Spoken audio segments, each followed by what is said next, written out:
You know that moment when you look at your son and realize you've become the parent you swore you'd never be? When his eyes don't light up anymore when you walk in the room? This letter is for every father carrying that weight in silence. I've started writing this letter 100 times, maybe more.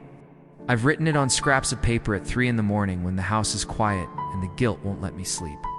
I've written it in my head while driving to work, while sitting across from you at dinner, pretending everything is fine, while standing outside your bedroom door, listening to you cry and not knowing how to make it stop. But I never finished it. I think part of me believed that if I never wrote the words down, maybe they wouldn't be true. Maybe I could still convince myself I was doing okay, that we were doing okay, but we're not. And I know that now. I know it in the way you barely look at me anymore. I know it in how you've stopped asking me for help with anything. I know it in the silence that fills every room we're in together. So I'm writing this now, not because I think it will fix anything, but because you deserve to know the truth. You deserve to hear me say what I should have said years ago. I'm sorry. I'm sorry I failed you. I remember the day you were born. I held you for the first time in that hospital room, and I made you a promise. I whispered it right into your tiny ear while your mother was sleeping. I promised I would be different. I promised I would be the father I never had. Patient, present, safe, I promised. I would never make you feel small or scared or like you weren't enough. I meant it with everything I had. And then somewhere along the way, I broke every single one of those promises. I don't know exactly when it happened. There wasn't one moment where I decided to become the person I am now. It was gradual. Small failures that added up. The first time I snapped at you for something that didn't matter. The first time I was too tired to listen. The first time I chose my own comfort over your needs. And then it kept happening. Again and again until it became normal. Until I stopped noticing how much I was hurting you. You were 7 when you stopped running to the door to greet me when I came home from work. I noticed that. I noticed, but I told myself you were just getting older, becoming more independent. I didn't want to admit that maybe you'd learned it wasn't safe to be excited around me. That my mood was too unpredictable. That sometimes I'd smile and sometimes I'd barely acknowledge you and you never knew which version of me you'd get. You were 9 when you stopped showing me your drawings. You used to make me pictures all the time. Crayon drawings of our family, of dragons, of houses with gardens and dogs and sunshine. You'd run up to me so proud, waiting for me to say something. And sometimes I did. Sometimes I'd look and say it was great. But most times I was distracted. Phone in my hand. TV on. Mind somewhere else. Just a quick glance and a, "That's nice, buddy," before going back to whatever seemed more important in that moment. Eventually you stopped bringing them to me. I found a stack of them once, hidden in your closet. Drawings you'd made and never shown anyone. I wonder if you were making them for me and just lost hope that I'd really see them. The thing about failing as a parent is that you can see it happening. It's not invisible. I watched you change. I watched you become quieter, more careful. You started measuring your words before you spoke, like you were calculating whether it was safe to be yourself. You stopped laughing as much. You stopped asking me questions about anything that mattered, and I saw all of it. I saw what I was doing to you, and I still didn't stop. That's what I can't forgive myself for. Not the mistakes themselves, but the fact that I knew I was hurting you, and I convinced myself it wasn't that bad. That you were fine. That kids are resilient and you'd get over it. But you shouldn't have had to be resilient against me. I was supposed to be your safe place, not another source of pain you had to survive. There are so many specific moments I regret.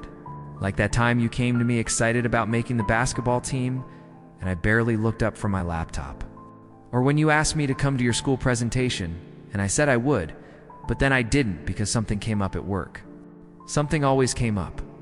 Or that night you tried to tell me about the kids who were bullying you at school, and I cut you off because I was stressed about bills, and I said we'd talk about it later, but we never did.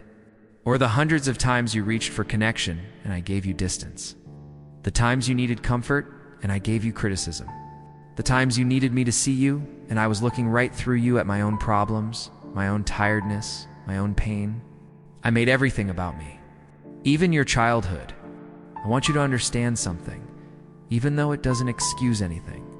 I was scared. I've been scared since the day you were born. Scared I wouldn't know how to be what you needed. Scared I'd mess you up the way I was messed up. And that fear turned into something cold and distant because I thought if I didn't get too close, if I didn't let myself be too vulnerable with you, then maybe I couldn't fail as badly. But that logic was backwards. The distance itself was the failure. Every time I held back, every time I chose safety over connection, I was proving right the exact thing I was afraid of. I was becoming the parent I didn't want to be precisely because I was so terrified of being him. And here's what really breaks me. You still try, even now? Even after everything? You still leave your door open just a crack when you go to your room, like you're hoping I might knock.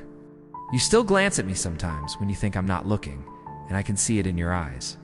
You're still checking to see if this might be the day I finally show up. If this might be the moment I become the father you needed all along. And every time you do that, every time you give me another chance I don't deserve, it kills me. Because I don't know how to be that person. I don't know how to undo all the years of getting it wrong. If this story is hitting close to home, I need to ask you something, and I want you to be honest with me. Have you ever felt like there's something broken in the relationship with someone you love, but you don't know how to fix it because too much time has passed and too many things have been left unsaid? Like the distance has grown so big that you wouldn't even know where to start building a bridge back. If that's you right now, if you're carrying that specific kind of regret, just leave a comment that says, "I feel this too." That's all. Just those 4 words. Because I think there are more people walking around with this exact pain than we realize. And maybe when you write it down, someone else who feels the same way will read it and know they're not the only one. And maybe that small moment of recognition is what we all need most. I've thought about what I'd say if I could go back.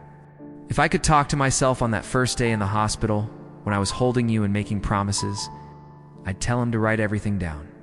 Every moment. Because time moves faster than you think, and kids grow up while you're looking at your phone. I'd tell him that being present isn't about being perfect. It's about showing up even when you're tired. Especially when you're tired. I tell him that your son won't remember if the house was clean or if you had money for the expensive toys. He'll remember if you saw him, if you listened, if you made him feel like he mattered more than anything else in your world. But I can't go back. None of us can. We only get this one timeline, this one chance with the people we're given. And when we waste it, we don't get another. The last real conversation we had, you asked me why I was always so angry. We were in the kitchen. You were 14. You'd just come home late from a friend's house and I was ready to yell at you about it, about responsibility and rules and all the things I thought mattered in that moment. But before I could start, you just looked at me with these tired eyes and asked, "Why are you always so angry with me?" And I didn't have an answer.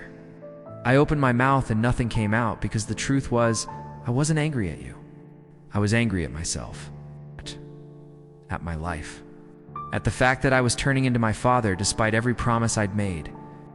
And I was taking it out on you because you were there and because some broken part of me thought that's what fathers do. They carry their pain and pass it down.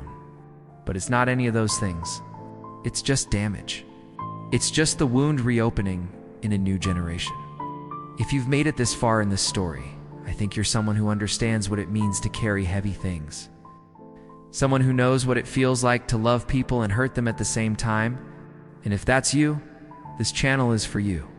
Every story here is written for people who feel too much and don't know what to do with it all. People who lie awake at night, replaying conversations and wishing they'd done better.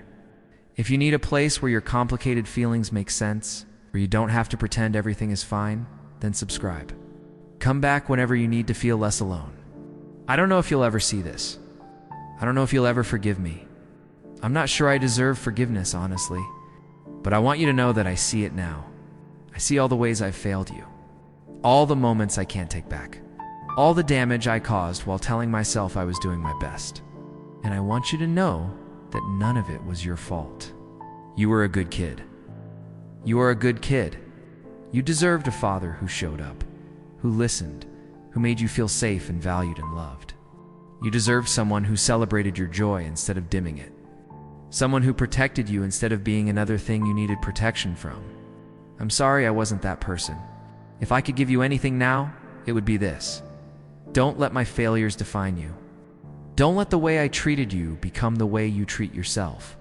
Don't carry forward the belief that you're not worth showing up for, that your feelings don't matter, that love is something conditional you have to earn by being perfect. You're worth more than that. You always were. And I hope someday you find people who see that clearly. People who don't need you to be smaller or quieter or less yourself. People who love you not despite who you are, but because of who you are. I know I'm out of time. I know I missed my chance to be the father you needed when you actually needed one. But if there's any part of you that still wonders if I see you, if I care, if I love you, despite my terrible way of showing it, the answer is yes. I see you. I've always seen you. I was just too scared and broken to let you know it.